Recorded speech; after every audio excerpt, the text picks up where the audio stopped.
On today's episode of Gathering the Kings. If you're going in the right direction, then just keep going. So I think I got a long way to go, but I think I'm going in the right direction. I'm looking for the right things. Maybe I'm worried that once I get there, I've checked that box and then fade out. But right. I guess that's a different struggle. So keep going in the right direction if you're going in the right direction. If you're not, identify those areas, and it's easier said than done, but fix it. You are listening to Gathering the Kings with Chaz Wolfe, featuring fellow 7, 8, and even 9-figure business owners who have real battle scars from business and life, but have prevailed as the king that they are designed to be. We welcome high-performing entrepreneurs to the stage in order to reveal the real of the real on what it takes to build a successful business today. We dissect the good and bad decisions they've made along the way that give a true and accurate picture of the journey of success and how you too can get there. Through this dialogue, you will learn the value of growing your network and surrounding yourself with power players and kings like today's guest. Grab your pen and notebook because we're about to dive in. What's up, everybody? Chaz Wolfe, Gathering the Kings podcast. I got Mr. Patrick Walker on the Kings stage today. My man, how you doing today? I am doing excellent, and thanks for having me. Of course. Yes, we appreciate you just carving out a little bit of your time. You're in an industry, honestly, that I have not yet had on the show. So I'm excited to kind of dig in here because, man, this industry has been high highs and low lows in the last little bits. And so I'm excited for you to be able to share some of those losses, wins, victories, struggles, the whole deal. So Patrick, tell us what kind of business that you have. I have a brick and mortar travel agency. Yes, we still exist. There are not a lot of us out there, but we are here. Something people don't know, it's actually a free service. If you go to Cruise Line X, it costs you $5,000. If you come to me, it'll actually probably be less because I know the tips and tricks and all that cost you nothing, and the cruise line gives me a little kickback. So it's a good win-win for everybody. Yeah, so it's almost like group purchasing in that way, where it's free for the customer, but you have an agreement with the folks that you're booking travel through. Correct. That's amazing. I love that concept. It is difficult sometimes for the folks that I know with that same business model, not in travel, of course, but the same business model, to like break through to their customers that it doesn't actually cost them anything. Do you find the same thing in your industry? Oh, yeah. And then some of them get it that have done travel for a while, but the people that are new to it, they're like, no, I don't quite understand. Or they think it's like I have inventory, and they said, well, how about a little discount? And I'm like, like an Apple Watch, it's $399, it's $399, it's $399, unless I have some group power behind me. And so then sometimes it's actually less, but right. Yeah, it's not like you've prepackaged, 10 trips to the Bahamas that you're trying to now sell. Correct. Very cool. Okay, so before we kind of get into your story and the backdrop a little bit here, I want to know at this level, because, from my understanding, you're crushing it. From some of the notes that I've seen that my team has left for me, not only have you been crushing it, but you've been continuing to crush it, especially the last couple of years. So you're at this certain level of success, and you're still doing it. Why? Well, one, everything's tied up in it. I have to. But it kind of gets in your blood, the business side of it and the travel. It's a phenomenal, fun industry. Other industries are necessary. They're just not as fun. So I get to sell fun. So it's a good situation to be in. And it opened up a world of stuff. I didn't know there was stuff out there. I kind of jumped into it blind. So there's just a whole world out there, literally. Yeah. That took me a second to wrap my head around what you just said there, because there literally is a whole world. I love it. Okay, so tell us the story. How, not just this business, or was this the first business? I know that you kind of did some interviewing, looking around a little bit. This is kind of what you landed on. Tell us the story. Oh, yeah. No business experience and pretty much no travel experience. We had a large family, military. So our travel was kind of where we lived. So sure. Yeah. I went to a franchise expo and I liked our logo, and here I am. And that's kind of like how, the one wife randomly picked the final four based on the mascots. Is that kind of the same thing? Yep.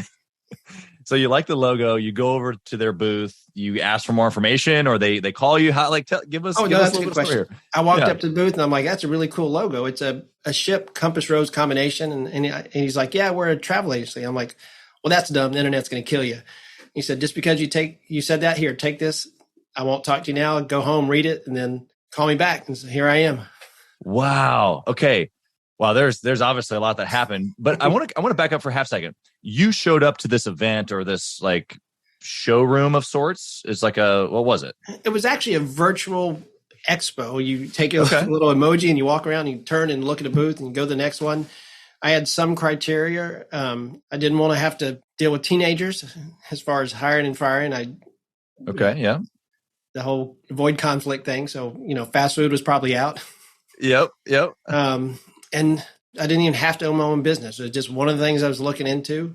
Sure. And I took that prospectus home, read it, didn't believe the numbers, Googled it, researched it. I'm like, hey, these guys are telling the truth. And did more due diligence, and here I am.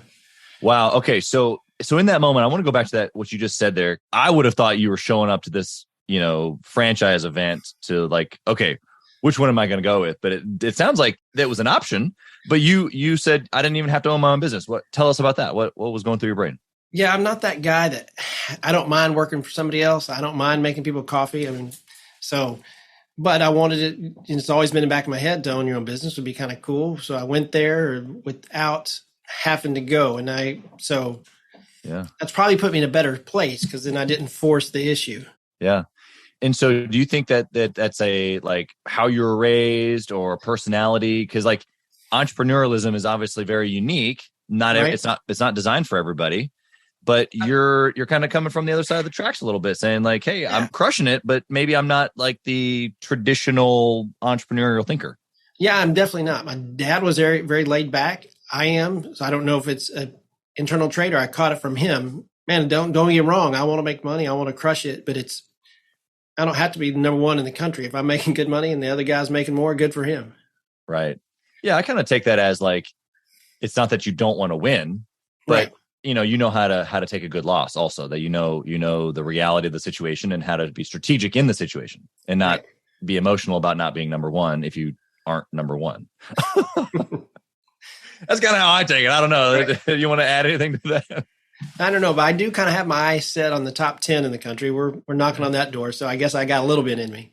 Yeah. Yeah. Well, I love everything that you just said, which is I can still be goal oriented. I can still want to crush it, but maybe I've got a little different personality. I think it opens it up to, the listeners here that, because it's very different from my profile. My profile is, like there's no grass underneath the feet, I'm pushing mindset. Like it's a little bit crazy over here, right. But that's okay. Like we don't have to be the same person in order to be successful in business. I love that perspective. Right. Okay. Well, so you get started in the early years, early on. I want to know, like before you're crushing, doing millions, I want to know a good decision that you made inside the business that you can look back on now and be like, that was a turning point for us. So that's a little easy since I had no clue what I was doing. One of the books, The E-Myth, follow the plan. It's a franchise, follow the plan. I should be open 5 days a week, 9 to 5. Well, I know when I'm going to be open. Right. I need to make X phone calls a week. Well, I'm going to make X phone calls a week. So part of it was not knowing what I was doing actually helped me because here's the plan, follow it. Right. And you're just simple enough to go, okay, I'll do it. Well, so there was pushback. I'm like, I disagree with that, but you took my money to give me the plan book. There's reasons they give you that plan book.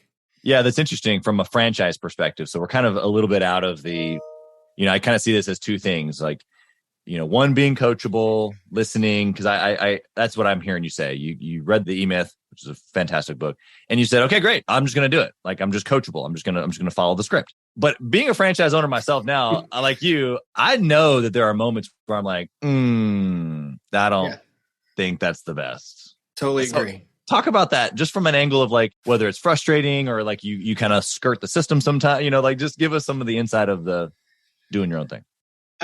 Well, marketing is a big one. They say, the print media flyers, and I, just have a hard time with that.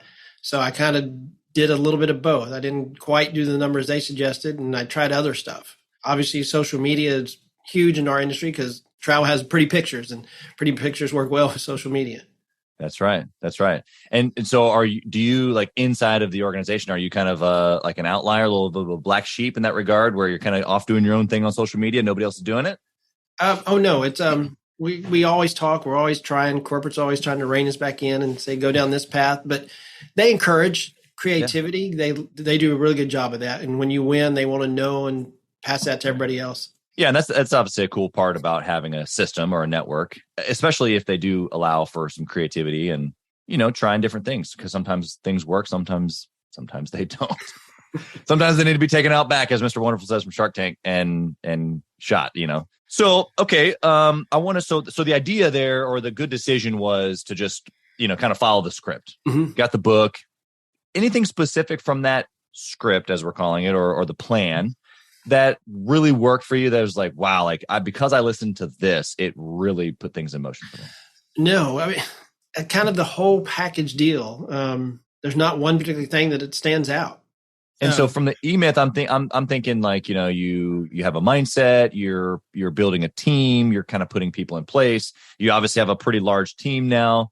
Anything that you want to share there that those things have like helped you build the team? I'm just kind of looking for maybe a nugget or something that the listener can grab onto. Currently, yeah. Now I had to go back and reread it. I quit building a team. Selling travel is fun. During COVID, it was a lot of time. It was just me and not the team. So I became a salesman, a technician, from the book. Right. So I'm out of necessity.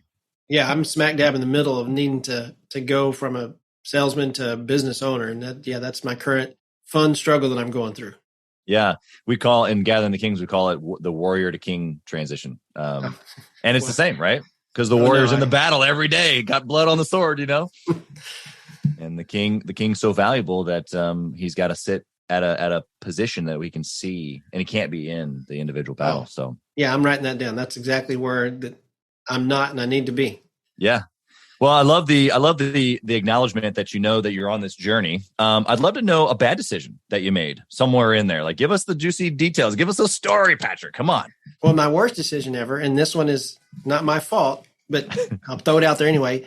Don't buy a travel-related business 2.5 years before COVID. How would you have known, right? Right. Sliding into 100% sales, not leading the team, neglecting them, not out of being a negative. It's just fun to sell travel. Yeah. And, it's hard to give up a lead if I'm the one that answered the phone. Sure. Yeah. And so what I heard you say goes back to the technician. You're in the seat and you like it. Yeah. Yeah. So that would have been the bad decision. That one, at first it started off necessity. I'm the only team here, so you had to do that. Then that becomes fun. Then you get good at it.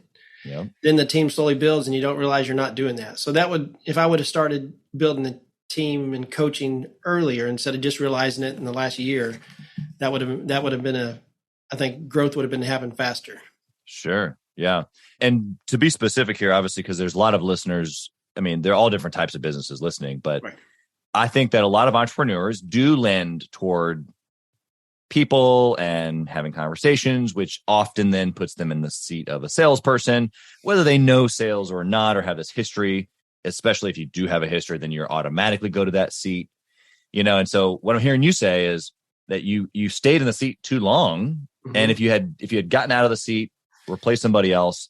Is that, you kind of mentioned that because it was fun. It partially in there. Did you think like maybe I'm good and I don't know if I can bring anybody else on, like maybe trust issue, anything like that?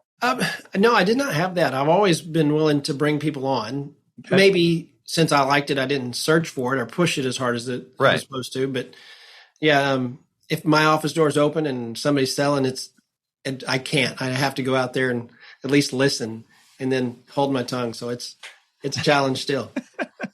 Yeah, it's interesting. There's been some very similar feelings that I've felt. I think every business owner does as we transition out of the technician, as you said, or out of the warrior stage. And we realize there's these things that we like doing or things that we've just done for so long. And I'll give you one example, almost the exact same thing for the benefit of the listener here. Just recently, even, I operate a lot of email accounts. I got 8 businesses, a lot of employees, a lot of things going on. And so I just recently hired a personal assistant. I have lots of leads that take care of a lot of things. I'm a great delegator, but I just hired a personal assistant in the last year. And there were some email accounts that it's the first thing I do. I do it several times during the day. It's the last thing I do at the end of the night. Like I'm on it, and I'll tell you what, I've just now gotten to the point where I'm still faster than she is, meaning I see the email come. I could handle it, right? But I know eventually when she logs in, she'll get to it and she takes care of it. And then it's good. So it's the scenario of like, I'm about to delete the email account from my phone, where you need to remove yourself from the sales floor. You have to, because you love it. You're right there. Like I would just keep doing it. I would just keep doing the email over and over, which then, although I can do it, that time could be used elsewhere. It could be in my morning routine. It could be, spending time with my kids in the afternoon or whatever it is. Same thing with you, right?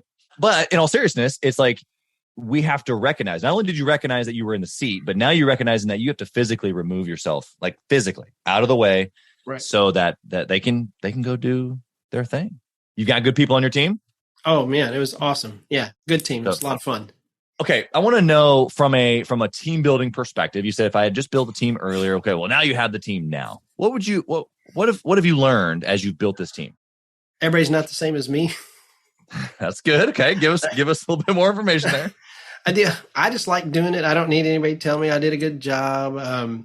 So it's really hard for me to do recognition. I understand the power of it, but it almost feels fake when I do it since it's not me. And then I feel like I'm disingenuous. Yeah, delivering something that they need, but that you're not naturally wired to give. Right. Yeah. So how do you do it? Well, I mean, to my shame, for the most part, I don't, but I'm getting better at it. Trying to actually have a notebook, real or imaginary, on each person and what works, and schedule time. I'm trying to get better at that, where I just call or email or talk to and not have an agenda, just to kind of see where it leads. Yeah, the opportunity to connect. Right. Human to human. Exactly. It's a big deal.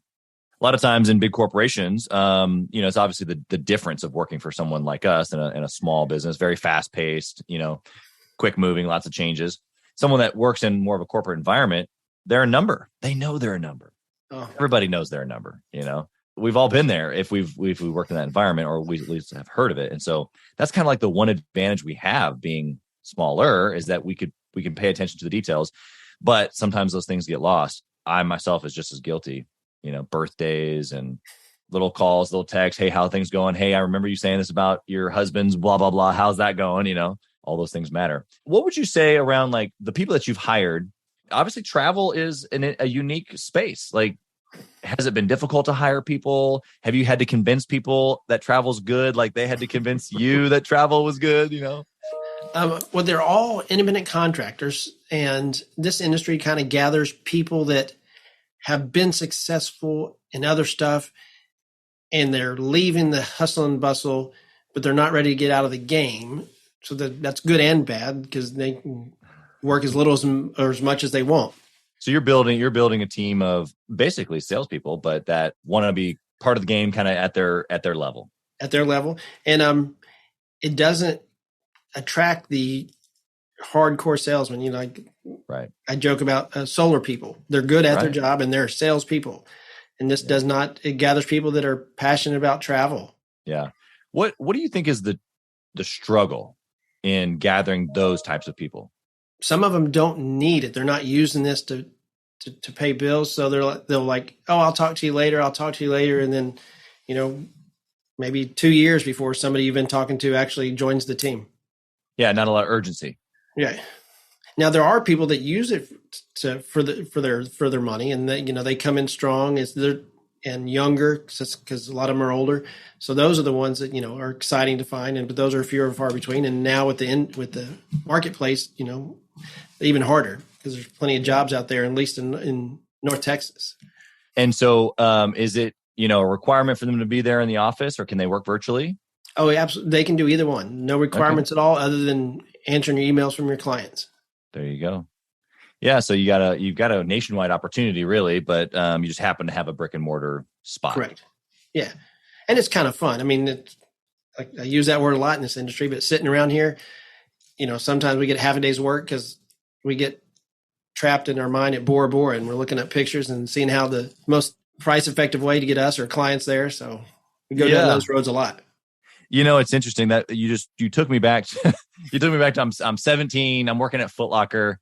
I love shoes. I think I've got, at that point, like 75 pair of tennis shoes. Because when you work at Foot Locker, you get a discount and you spend all your money on Foot Locker. And so is that the same thing with travel? Like, oh yeah. Yeah. And you guys are taking trips constantly? I ended up becoming good friends with one of our new agents at the lady. And he's like, yeah, you've cost me more money than you've made me. Yeah. Yep. Exactly. But if it's a passion, right? If it's an excitement, they're going on trips that they wouldn't have done otherwise. Seeing new places. No, he said it totally jokingly. They're having a good time. Yeah, because it's just fueling a different area of their life. Not necessarily the pocketbook, because they're spending it all. But okay, well, that's great. I want to know about decision making. Kind of going back to the business here. You've obviously made a lot of decisions over the years. You've got a really, really hot little kicking business over there. When a decision comes to your desk around, like you said, maybe some different types of advertising, or maybe to, employees or whatever, is there a certain process that you go through, or maybe like a discipline? No, and I say that pretty strongly because I want there to be, and that's part of my personal growth over the last year, just trying to become more disciplined and, oh, that's shiny, I think we should do that marketing, or right. Yeah. I've had that problem before. And some of them take care of themselves. You can't, the phone rings once a day for new internet. Like, well, no, there's no decision to be made on that one. Actually, I have your internet. Why are you calling me again? Right. Yeah. I've had that happen. Okay. And so thinking about strategic decisions, that's kind of on the docket as you're continuing in this transition, in this right. becoming a king, as we say. So that's great. Okay. Has there been any sort of discipline in life that you kind of just maybe you live by, that you known by? I'm looking for a nugget here that maybe it's just like some phrase that you live by that you want to share with the listener. Not a particular phrase, but right when COVID was starting to slow down, I realized I needed it in all aspects. I was showing up and doing the minimum. So decided to hit the gym, hit the books again. That's kind of how I found you. Listened to Ed Mylett podcast and found this and saw this and found you. Nice. So kind of all aspects of my life for the last year and a half, just trying to up the game is the term I used. There you go. I love that. Because that covers all areas. It does. Yeah. And I love how you gave some examples there of some different areas of life, because it doesn't always have to be business. And I think a lot of entrepreneurs are, obviously we're about our business, but man, that translates. How you do one thing is how you do everything. I'm a big fan of excellence. And so, whether you show up at the gym, whether you're showing up for the family, whether you're showing up for your employees, that type of a thing, it makes a big difference. Oh no, I could tell a difference within 2 weeks from starting to go back to the gym. It affected the business in a positive way and the family life. How did it affect? 2 weeks later, going to the gym? Come on. It just did. You're a little depressed from, the world shutting down your business. Like basically they said, you can't make any money more, and by necessary or not, it still hurt. Big deal. And then I'm realizing that, hey, even if it shuts down to the point where you go out of business, that you can't stop living your life. So I got to start living. What's is it Tombstone, get busy living or get busy dying? Yeah, there you go. Yeah, because it's one or the other, right? Right. Truly is. Obviously COVID, like you just said, being you were shut down, basically. Nobody was traveling. In those moments, did you think it was over? Not at first. You're starting to circle the wagons a little bit near the end, saying if it's over, how do we protect ourselves? Right. For the first 2/3 of it, I didn't have enough time to think too much about it because there was still a ton of work to do, just no money to be made. You had to take care of customers, rebook them, do this. There was just a ton of stuff to do. So that kept me engaged. It kept me in front of customers, the good part. The bad part is I couldn't go do something else till the world opened back up. And so when you realized, or when did you realize that it wasn't over and that you just kind of had to, like you said, dig in? Our corporate called and said, hey, you're doing a good job. Your numbers are good. I'm like, oh, I didn't have no idea. In this business, if you have a good month, you don't see the reward for that for 18 months. You get paid when the customer travels. So we were just doing our thing, and I didn't know I was doing good till they called and said, you're doing good. Do you want to talk to a small group? I'm like, oh, I didn't know I was doing good. Wow. And so that kind of gave fuel to the fire. It woke you up Oh, absolutely. And how I got there, I just did the process. I didn't know I was following the process. I was taking care of customers. I was starting to take care of the team better then, just doing the daily stuff that needed to be done. And did you think that it was heightened because of everything that was just going on and you kind of just dialed in, or was it you were already on that trajectory anyway? It was going to happen whether COVID happened or not. Yeah, I was already heading in the right direction, doing all the right stuff, or enough of the right stuff to make a difference. Would you say that that's kind of like, looking back, I mean, there's always the, the toil, right? The struggle and like the oomph to get something going. And then you hit success, and then everybody sees it and they're like, wow, you've always been successful, but they didn't see, all the rest. Does that mirror here? Is that likened to your story? Yeah, a little bit. Our industry was so affected. A decent amount of the customers say, I'm glad you made it. I know it was hard, but there is some of that, oh, okay, you're a business owner. You always have money. I'm like, no. If there's no revenue, there's no money. Right. But, I was getting to the point where I'm like, well, I'm going to be successful, whether I get a quote normal job or not. And I'm going to do the right things, and timed well with the world starting to open. All the cruise lines started to get back in the water. So the timing was good. Yeah. I think just in my mind, I'm thinking it's the story of an entrepreneur. Like we're digging, we're grinding, we're doing the work. As you said, I was already meeting with clients. I was already doing the things with the team. I was already, making all the right moves. You had mentally, leveled back up. You were going to the gym, you were doing your thing, you were listening to podcasts. And so, like you said, whether the world had opened back up yet or not, you were going to find a solution, because you, at that point, had kind of resoluted that, look, I'm the one that's going to solve this. So I got to bet on myself. And then that's it. Like whatever the actual thing is that gets it solved, I don't know. Right. But I'm going to head in this direction, betting on myself is kind of what I'm picking up. Is that what you're saying? No, exactly right. Early on, you still weren't sure, if this thing had lasted 2 more years, we wouldn't have made it. So bet on yourself is not just this business only. It was, I got to be ready to take on the next thing, whatever that happens to be. Right. And I was still doing that when the call came and said, you're doing good. I didn't even know that we were.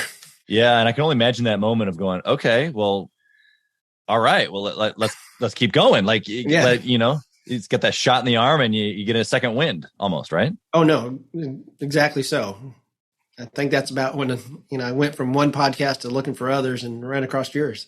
Yeah. Well, and you up the ante, right? You push a little harder at the gym, you go a little further on the run, you listen to another podcast, whatever. Right. Have you ever had any of those moments that moment we're kind of describing where it's like, and it just propels you to another level? You've been doing the right things. It wasn't like the circumstance, but it was like the extra juice, that you needed. Has that ever happened to you in a different realm of life? Oh, in a different realm of life. Not that I can think of off the top of my head.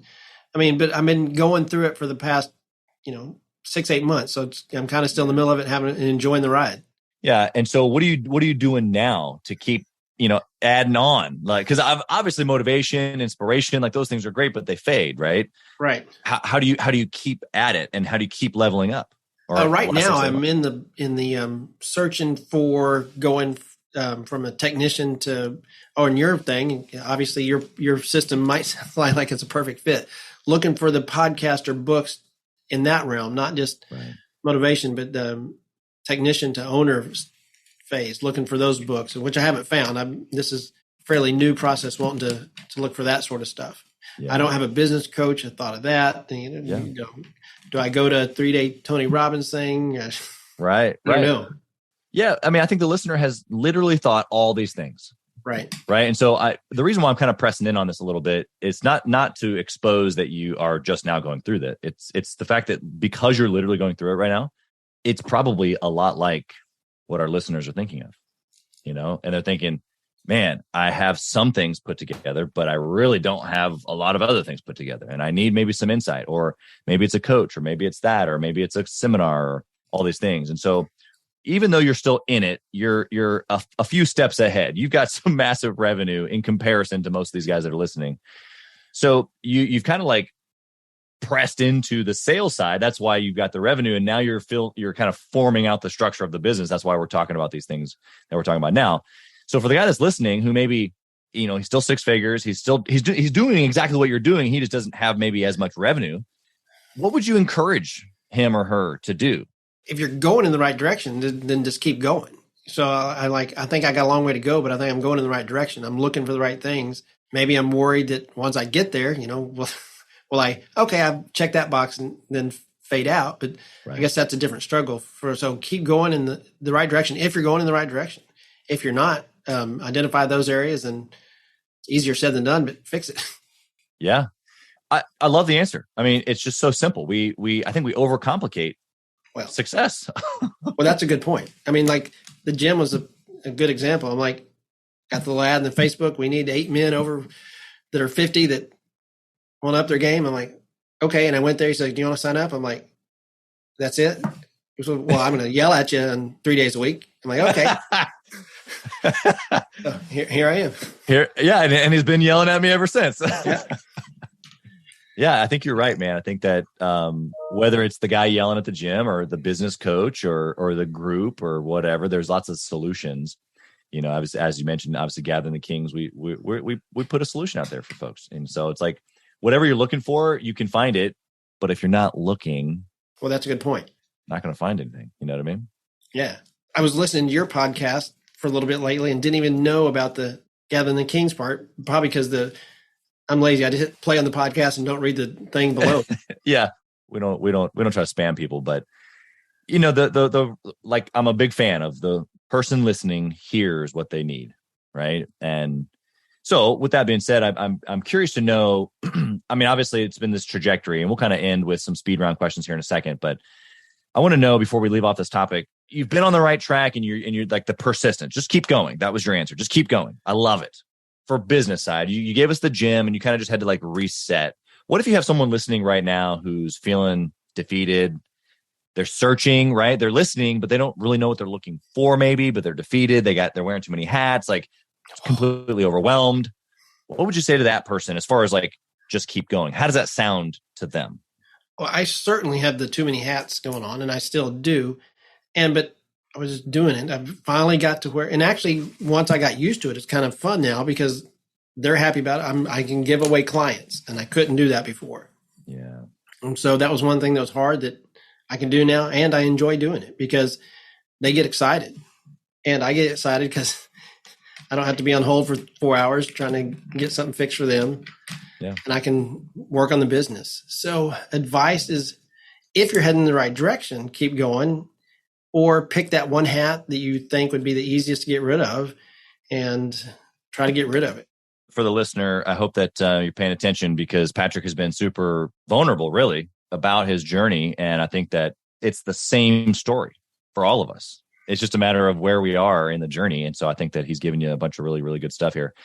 Okay, we're going to transition to the speed round. I'm going to ask you a couple questions here, different angling here. First question is, if you could dwindle your entire business down into one metric, what would it be? Well, one I would like to track, and then this is probably cheating because this is the one everybody wants to track and nobody can, is what marketing works. Yeah, tough. Oh, that's really tough, especially if you lack a little bit of discipline in the numbers, diving deep into the numbers. Right. Another metrics I like to track is the ticket of the sale. You know, I want to move into the larger ticket items. Yeah. And this smaller ticket items actually take up just as much time, sometimes more. That's right.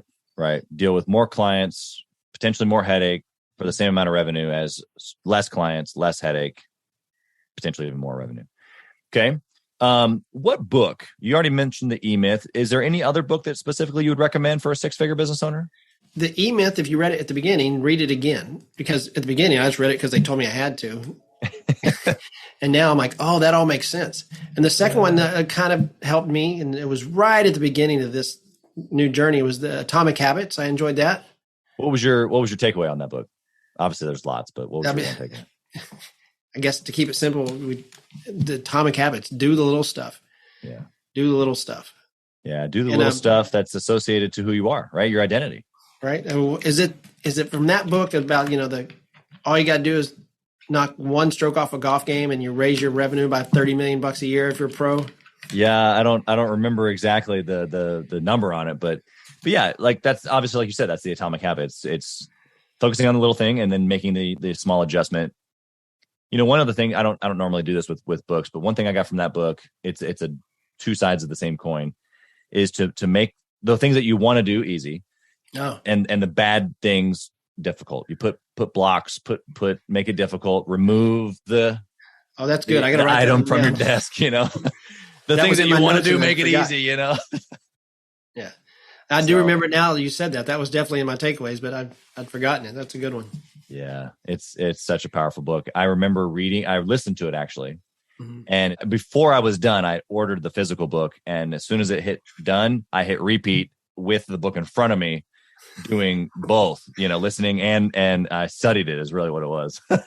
Right. So that's good stuff. Okay. Next question is, do you intentionally network or mastermind with other entrepreneurs? Yes. For a long time, I just did it with whoever. And it's like, oh, look, I gave out 76 business cards. I got 76 and then nothing ever happens. Right. So I got a little better and found a group that was just fun, but no business. Now I do it more strategically. I found a networking group here that's about business, about leads, but it's not so structured that it's not fun. Good group. So I do that. And then I'm in the process of doing other stuff. I'm obviously your program sounds like a good fit. I joined a couple of sales Facebook groups. Yeah, that's great. So that would count as well. Yeah, of course. And it sounds like, I actually love how you broke it up. I've never had anybody say the difference. The difference between networking and masterminding is networking is you're doing it under creating relationships to grow the business. It's for sales, for leads. And then obviously on the relationship side, the mastermind side is to grow you. Right. So that you can grow the business. Good stuff. Okay. Last question here for you, Patrick. And we'll end it with this. If you lost it all, if going back to that moment in COVID where, you were circling the wagon, if you will, and it actually just, there it all went. What would you do right now? I joke that I deliver mail. I was in the military a long time. The government check shows up, whether you work hard or not. Not saying mail people don't work hard, but there's a little bit but I got the bug a little bit. I think I might have to find something else. Not a clue what that would be. Yeah. You wouldn't, it's funny that you bring up, the government check, because it's again, it goes back. I'm tying this back to the beginning of our conversation. It's so different from maybe what you would think of as necessarily like the entrepreneurial way of thinking. But like you said, now you got the bug. So you've seen what's possible. It'd be difficult, man. Like if you're sitting there doing the same thing every day, same check, no up and down, no challenge. You'd probably fall asleep at the wheel. No, that's a good point. My other government job in the military was a challenge. So it's a good point about I would get bored. I do get bored easy. Yeah. That's the entrepreneur in you going, I don't have any problems to solve. Oh, yeah. I like solving problems. That's right. Well, Patrick, it's been incredible to have you here. I want to give you just a quick moment here. How can the listener connect with you? How can you help book our trips and our upcoming vacations and our company trips? And how can we connect with you? Do you want me to plug actual letters like my email address? Yes, give it to us. Well, I want people to email you, get to your website, all the whole nine. Okay. P Walker at ExpediaCruises.com. Facebook is EC Frisco. And then down below, I'm sure in the chat, you'll have all my links. Yep. What else? I'm obviously on LinkedIn and Instagram, even though I need to get better at Instagram. The travel industry, I should be all over that. It's just beautiful places. Very good. Well, the listeners can reach out. Of course, we'll put all the links below, like you said. There to know somebody who's not only crushing it, but going through the same business struggles and victories, who can also book your travel. That he's your guy. Taking time for yourself to plug travel in general. Taking time for yourself is big. If you burn out, the extra money sitting in your bank account doesn't do much good. If you lose your health or family or whatever burnout means to you. Yeah, no, that's huge. You're right. I've got I'm not flying anywhere, but I've got an elk hunt coming up with my dad here in a little bit, and I told my team this morning that I can see the light, the light at the end of the tunnel where I get to like shut the phone off and go to the wilderness for a couple of weeks. And oh no, all the cruise lines do it, and I don't know if there's other ones out there, but that timer on your phone, you look up, 39 days till your cruise or your vacation. So that's right. That's fun. Right.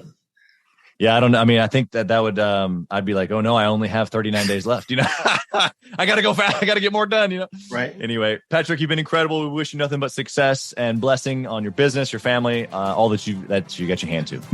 Awesome. Thank you for the opportunity. I enjoyed talking with you. It's good stuff. Thanks for listening to Gathering the Kings. We hope you got a ton of value today and learned a thing or two about taking your business to 7 figures and beyond. If you desire more and want a community around you to help you get there, I want you to go to gatheringthekings.com. That's gatheringthekings.com. And I want you to apply for our next Becoming a King 90-day intensive. We are extremely exclusive by nature as a group.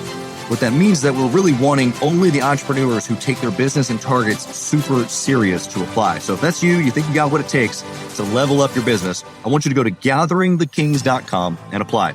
And we will see you on the other side.